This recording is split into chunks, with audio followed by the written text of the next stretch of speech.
Hello, I'm back after doing a recording session. 5 guys in a cabin, a bit challenging in itself.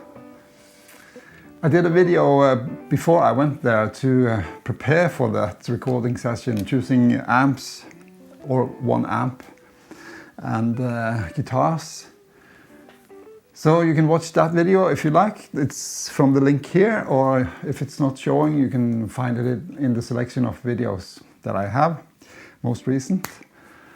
I'd like to talk about the takeaways from that session and something that I discovered on the way that I will come back to a bit later on regarding the guitars that I chose. So I went with this one. This is my Partscaster. It's really my #1 guitar these days. I love it. And the tones from this combined, especially with this Tweed amp here, is divine to me. It is. I'm using the Sweet Honey Overdrive just to push it a bit because the volume here is set very low. It's barely touching 2 on the dial. So the first challenge was, of course, to fit everything in the car. The Tweed Deluxe amp, my Strat, and the bass guitar. Here's the Greco Les Paul. And I have a computer. Some tripods and shoulder rig for the video and lights. And here's more tripods, stands for the microphones, cameras. Here are the sound card inside that suitcase. We have the bass guitar amplifier and more cables probably inside that bag. There's a photo gear inside the photo rucksack. Yeah, and even more. There's my pedal board. Yeah, that's not my slippers. You can't drive all the way to the door of the cabin. There is a little footpath, or you have to walk through a forest to get to the cabin. And it's not a flat path, it's downhill, quite slippery. They have made some steps with some stones or stuff, but yeah, it's a bit challenging. And I'm glad that we didn't end up bringing the Leslie cabinet for that organ player. When we were going back home after 3 days, had to carry all the stuff back up to the car. So yeah, you can imagine. Well, such a nice place. We managed to get most of the gear inside the cabin. And there's a nice outdoor space behind here with a nice view. Apples in the garden. Norwegian fjords for you there. Just get the rest of the gear inside and start rigging the gear, and we're good to go. Wonderful view, and what a great place to have this cabin. So it's the drummer in the band who owns this cabin with his wife. So nice of them to have us use the cabin for this purpose. Yeah, so it took quite a while to get organized. We used that first day to rig all the gear, drums, amps, and you know, stands for microphones. Just for the drums, I am mic'd that with 5 microphones. So I like to have one SM57 on top of the snare and one underneath to catch the essence of that snare drum.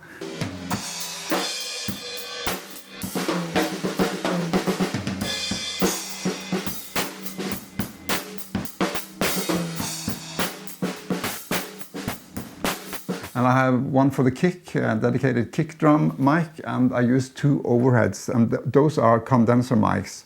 The reason I mention that is that we didn't play with click track or had isolated spaces for each of us. So everything we did bled into each microphone.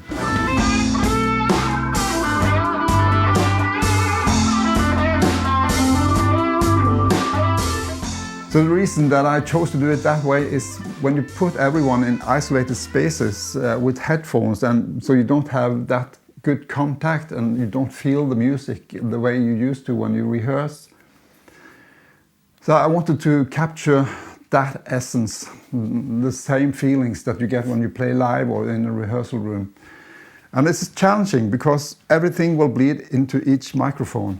Even if they are near field dynamics, they will also catch the other things going on. So the drums will get into my mics for my guitar cabinet, and the guitar will get into the drum mics and such. You can't play anything wrong. If you do, you can't redo it, just that track, because it's already in the other mics. So that's the challenge, but you just have to do it right. And of course, there were a lot of takes to achieve that. But yeah, I think we ended up with a good result, and it's a very nice experience to do this. And the mixing part didn't take that long.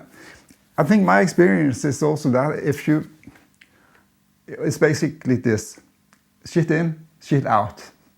So if you know what to play, and if you listen to each other and rehearse it before you go to the recording session, it will usually end up good. If it sounds not the way you like, it will also end up that way in the recording. And if you play something wrong, or you can't just fix it or camouflage it afterwards, it will be like that.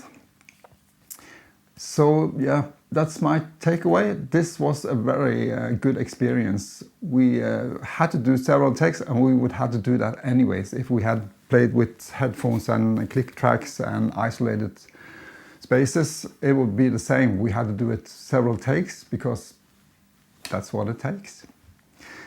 Yes, so if you want to listen to the recordings, I have 2 songs out from that session, and they are on my Parallel Universe. It's called Thor Oliverson Music, and it's my second YouTube channel. And we'll of course link to that in the description below, and if I manage, I'll put up some links here. So it really worked well for me with choosing that Tweed amp here. It's such a great amp. And as I said, with this guitar and my pedals that I favor, nice experience. I'll say one thing, and that is I'll switch to the other guitar that I brought, and that is this one. This is my Greco. You might have seen it if you have watched my videos earlier on, but this is my gem, my vintage Greco Les Paul. So I came to realize that I appreciate this guitar most when it's with very little gain, almost a clean amp. But from the recordings, it sounds to me that I need to play this guitar with less gain than I'm used to. So I'll try and demonstrate.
Yeah, I don't know if I managed to demonstrate that very well, but